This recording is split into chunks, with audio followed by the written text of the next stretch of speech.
نحمده ونصلي ونسلم على رسوله الكريم اما بعد فاعوذ باللہ من الشیطان الرجیم بسم اللہ الرحمن الرحیم۔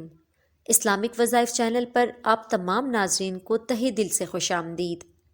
معزز ناظرین، شادی کی پہلی رات میں جب میاں بیوی پہلی ملاقات کرتے ہیں، خلوت اختیار کرتے ہیں، تو اس وقت میاں بیوی کو چاہیے کہ 2 رکعت شکرانے کی نماز پڑھیں۔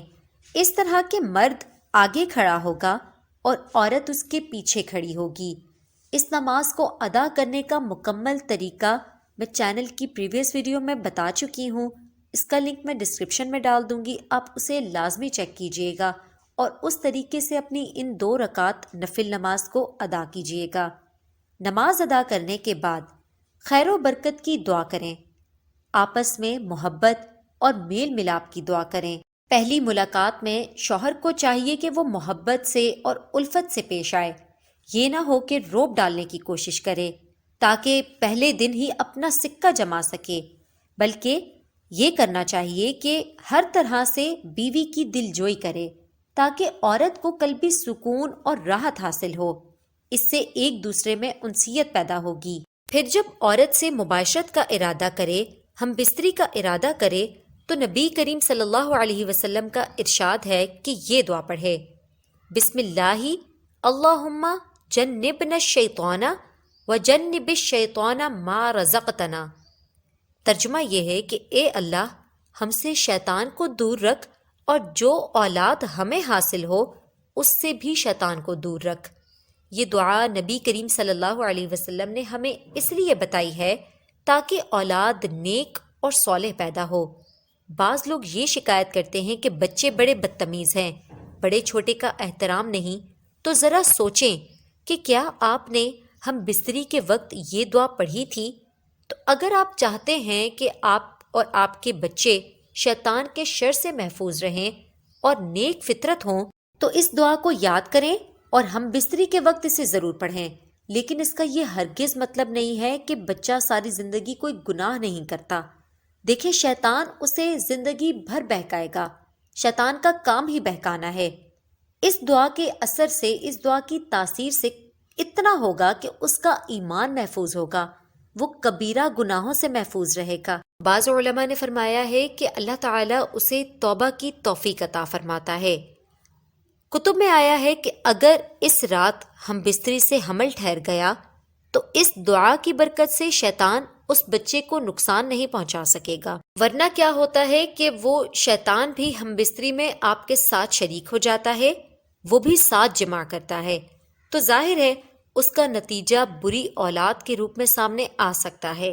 باقی اللہ تعالیٰ سے بہتری کی امید رکھنی چاہیے، ورنہ اپنی نفسانی خواہش کو جائز طریقے سے، حلال طریقے سے پورا تو کر لیں گے لیکن ثواب حاصل نہیں ہوگا۔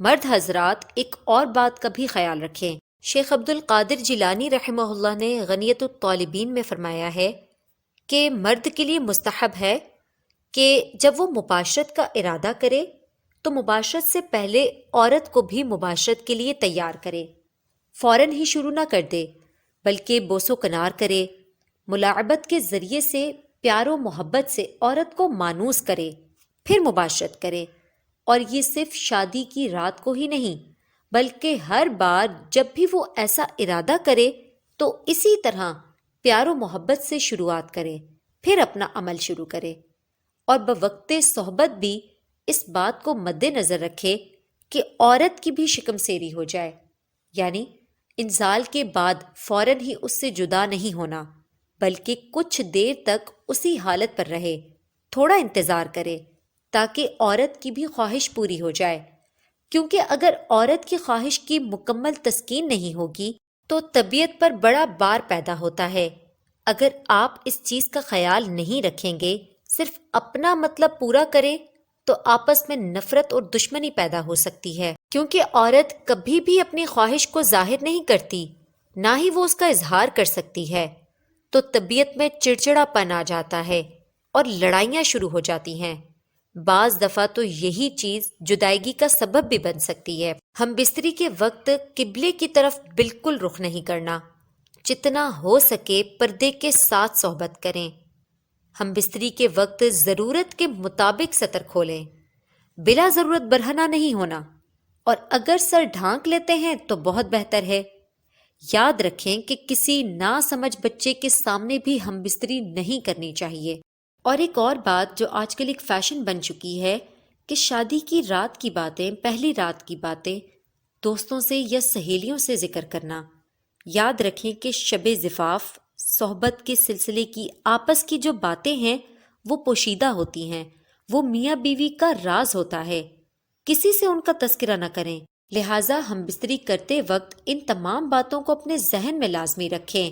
ہم بستری کرتے وقت یہ دعا لازمی پڑھیں، بسم اللہ اللہم جنبنا الشیطان وجنب الشیطان ما رزقتنا، اور ہم بستری کرنے کے بعد یہ دعا لازمی پڑھیں، الحمد للہ الذی خلق من الماء بشرا فجعلہ نسبا وصہرا۔ امید کرتے ہیں کہ ہماری آج کی ویڈیو ہمارے تمام دیکھنے والوں کے لیے کارآمد ثابت ہوگی، اور ان تمام باتوں پر عمل کر کے آپ اپنی دنیا اور آخرت کو بہتر بنانے کی کوشش ضرور کریں گے۔ اس کے علاوہ اگر آپ ہم سے کسی بھی متعلق سوال کرنا چاہتے ہیں، کوئی شرعی مسئلے کے متعلق پوچھنا چاہتے ہیں تو ہمیں کمنٹ سیکشن میں ضرور آگاہ کیجیے گا۔ ہمارے چینل کو سبسکرائب کرنا ہرگز مت بھولیے، اور ساتھ ہی ہماری ویڈیوز کو شیئر کر کے اس کار خیر میں شامل ہوتے جائیے۔ وآخر دعوانا ان الحمد للہ رب العالمین۔